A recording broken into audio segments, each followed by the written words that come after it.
एक ऐसा योद्धा पायलट जिसने आसमान को अपना घर मान लिया था, जिसकी रगों में हवा की रफ्तार और दिल में देश की धड़कन थी। उसका नाम था विंग कमांडर नमांस सयाल। हिमाचल प्रदेश के कांगड़ा जिले के एक छोटे से गांव पटियाला कण में 1991 की सुबह एक बच्चा जन्मा।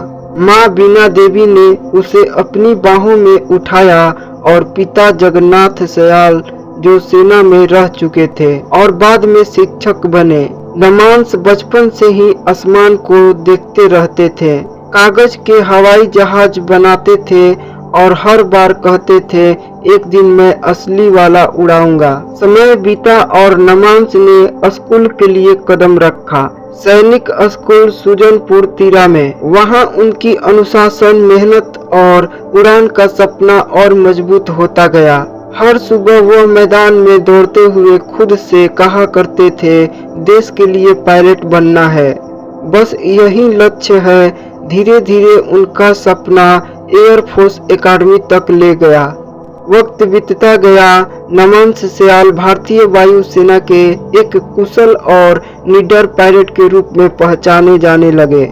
उनकी पत्नी भी एयरफोर्स में थी।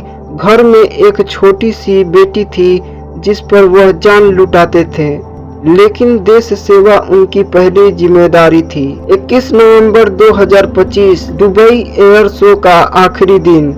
हजारों लोग इंतजार कर रहे थे कि भारत का तेजस, दमकदार लड़ाकू विमान तेजस हवा को चीर कर दिखाए कि भारत किस ऊंचाई पर खड़ा है। कॉकपिट में बैठते समय नमांस की आंखों में वही चमक थी जो बचपन में आसमान को देखते समय होती थी। वह शानदार करतब दिखा रहे थे। हर दर्शक तालियों के गूंज में खो गया था। जैसे ही नमांस एक कम ऊंचाई वाला बहुत मुश्किल जी टर्न ले रहे थे, विमान अचानक स्थिर होने लगा। कॉकपिट के अंदर अलार्म बजने लगे। विमान नीचे की ओर तेजी से गिर रहा था।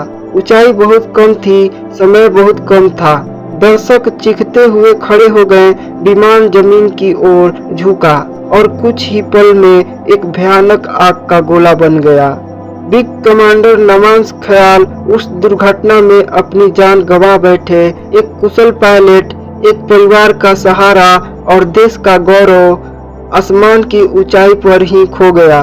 जांच शुरू हुई, वजहें तलाश की गई, लेकिन एक बात हमेशा तय रहेगी, नमांस सयाल सिर्फ एक पायलट नहीं थे, वे एक योद्धा थे जिन्होंने आखिरी सांस तक अपने कर्तव्य का सम्मान किया।